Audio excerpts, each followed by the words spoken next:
Everyone, আজকে আমি যে আই মেকআপটা দেখাতে যাচ্ছি এটা একটা গ্রিন আই মেকআপ।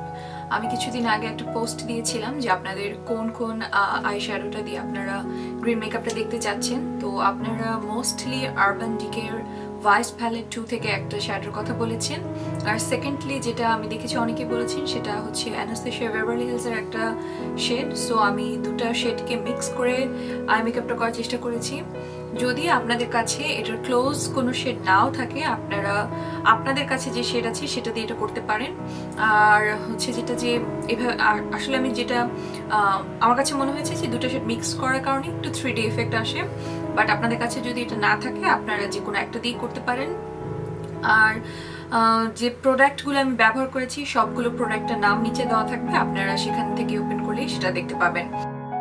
প্রথমেই আমি যে শ্যাডোটা ব্যবহার করতে যাচ্ছি এটা অ্যানাস্টেসিয়া বেভারলি হিলসের ল্যাভিশ প্যালেট থেকে একটা শ্যাডো, নাম হচ্ছে সিয়েনা। এটাকে আমি আমার ক্রিজে অ্যাপ্লাই করব একটু ডিফাইন্ড ফ্ল্যাট টাইপের একটা ব্রাশ দিয়ে, যাতে ক্রিজটা ডিফাইন হয়। আর শ্যাডোটা আমি চোখের বাইরের দিক থেকে ভেতরের দিকে অ্যাপ্লাই করব, যাতে ম্যাক্সিমাম ইন্টেন্সিটি বাইরের দিকে থাকে। তারপরে আমি সিগমা E38 এই ব্রাশটা দিয়ে, যেটা কিনা একটা স্টিফ ব্লেন্ডিং ব্রাশ, সেটা দিয়ে আমি আমার আউটার লাইনের যে হার্শ পার্টটা আছে সেটাকে ব্লেন্ড করে নিব। একটু খানিকটা সময় নিয়ে ব্লেন্ড করতে হবে, যাতে আপনাদের যে হার্শ লাইনটা ক্রিয়েট হবে সেটা একদম সুন্দর করে মিশে যায়। তারপর আমি আরবান ডিকের ভাইস 2 প্যালেট থেকে কালার কল্ড ড্যামেজড, এটা দিয়ে আমি আমার আউটার কর্নারটাতে একটা ট্রায়াঙ্গুলার আকারে আইশ্যাডোটা অ্যাপ্লাই করব, যাতে সবচেয়ে বেশি ইন্টেন্সিটিটা বাইরের দিকেই থাকে। আর এর জন্য আমি একটা সিনথেটিক ফ্ল্যাট ব্রাশ ব্যবহার করেছি এবং একটা ত্রিভুজ আকৃতির মতো শেপ দেওয়ার চেষ্টা করেছি। এটাকে আমরা একটু বাইরের দিকে এক্সটেন্ড করব, যাতে কিছুটা ক্যাটা ইফেক্ট আসে এখান থেকে।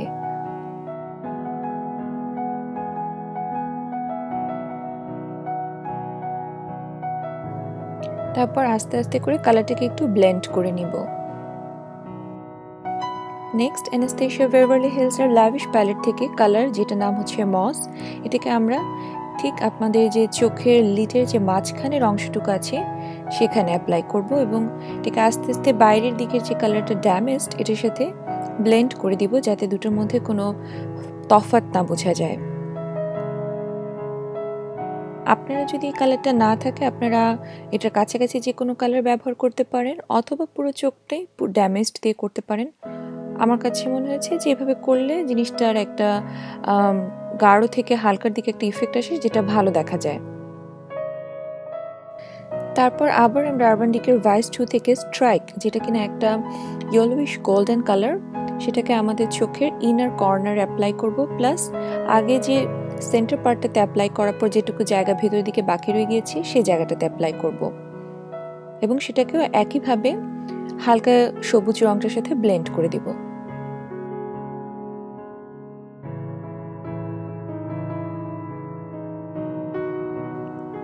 এবার প্রথমে যে আমরা একটা অরেঞ্জ ব্রাউন টাইপের একটা রং অ্যাপ্লাই করেছি, যেটার নাম ছিল সিয়েনা, সেটাকে আবারও আমরা ক্রিজে অ্যাপ্লাই করে নিব, যাতে সবগুলো কালারের সাথে এই রংটা ব্লেন্ড হয়ে যায়।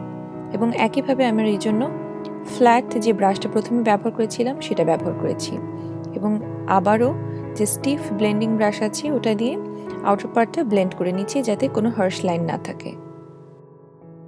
এবার আরবান ডিকের ভাইস 2 যে একটা ডার্ক ব্ল্যাক আছে, যেটা নাম হচ্ছে স্মোক আউট, সেটাকে আমরা আমাদের ক্রিজের জাস্ট আউটার পার্টে অ্যাপ্লাই করব এবং এর জন্য আমি একটা ছোট চোখা ধরনের ব্লেন্ডিং ব্রাশ ব্যবহার করেছি, যেটা কিনা কিছুটা সামনের দিকে চোখা এবং পেছনের দিকে ফোলা। এতে সুবিধা হচ্ছে যে একই সাথে প্রিসাইজ অ্যাপ্লিকেশন হবে, আবার সাথে সাথে ব্লেন্ডও হয়ে যাবে, কিন্তু এটাকে আমরা ইনার পার্ট অ্যাপ্লাই করব না।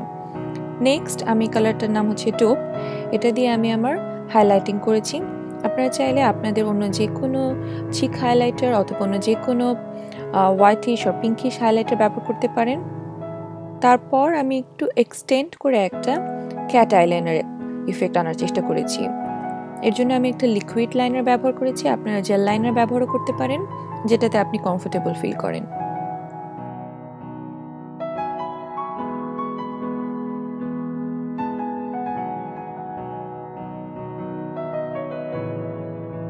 যদি আপনারা এখানে ঠিকমতো দেখতে না পান বা কোনো সহজ উপায় দেখতে চান যে কীভাবে করলে আইলাইনারটা সহজে হবে, তার জন্য আমার একটা আলাদা ভিডিও আছে, সেটার লিঙ্ক আমি নিচে দিয়ে দিব।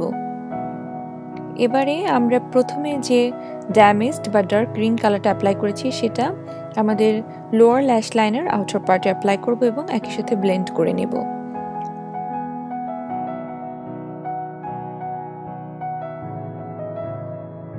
তারপরে আমরা যে গোল্ডেন কালারটা ব্যবহার করেছি সেটাকে লোয়ার ল্যাশ লাইনের ইনার কর্নারে অ্যাপ্লাই করে নেব। তারপর আমি আমার পেন্সিল লাইনারটাকে একটা জেল লাইনের ভেতর ডিপ করে আমার ওয়াটার লাইন অ্যাপ্লাই করছি যাতে ওয়াটার লাইনটা ডার্ক হয়। এর জন্য আমি ব্যবহার করছি সিগমার বুস্ট আইলাইনার এবং মেবলিন জেল লাইনার। তারপর আমি আমার মাস্কারাটা অ্যাপ্লাই করেছি। মাস্কারাটা একটু থিক কোট করে অ্যাপ্লাই করতে হবে যাতে আইল্যাশে কোনো সাদা ভাব না থাকে। এর জন্য ফলস ল্যাশ ব্যবহার করলে আরও ব্যাপারটা মোর ড্রামাটিক হবে। হয়ে গেল আমাদের গ্রিন স্মোকি আই। আমি আশা করছি আপনারা ঠিকমতো দেখতে পেরেছেন। আর অনেকেই বলেছেন ব্লেন্ডিংটা আরও দেখাতে, আসলে যেটা কি ব্লেন্ডিংটা খুব সময় সাপেক্ষ, সো পুরোটা দেখালে অনেকখানি সময় চলে যায়। আমি বলবো জাস্ট ব্লেন্ড ব্লেন্ড ব্লেন্ড। তো হয়ে গেল আমাদের green eye makeup. I hope আপনাদের বুঝতে কোনো অসুবিধা হয়নি। আর আমি আইব্রোটা আগেই করে রেখেছিলাম, সো সেটা এখানে দেখানো হয়নি। আর যে লিপস্টিকটা আমি এটা ব্যবহার করেছি এটা হচ্ছে দুটো লিপস্টিকের কম্বিনেশন, একটা ববি ব্রাউনের অরেঞ্জ কালারের একটা লিপস্টিক প্লাস ম্যাকের ক্রিম অ্যান্ড কফি একটা লিপস্টিক আছে সেটা। যেটা হচ্ছে যে আপনারা যদি এই ধরনের কোরাল একটা শেড আনতে চান বা পিচ যেটা বলে, আপনাদের যদি এই লিপস্টিকটা নাও থাকে আপনারা যে কোনো একটা পিঙ্ক এবং একটা অরেঞ্জ লিপস্টিককে মিক্স করলে এই কালারটা পাবেন, পিচ টাইপের যে কালারটা। আমার কাছে মনে হয় যে this really looks good with a green eye shadow. আমি আমার ব্লাশ হিসেবে হচ্ছে গিয়ে ম্যাকের পিচ স্কিন ব্লাশটা ব্যবহার করেছি। That's all for today, so hope to catch you in the next video. Thank you very much.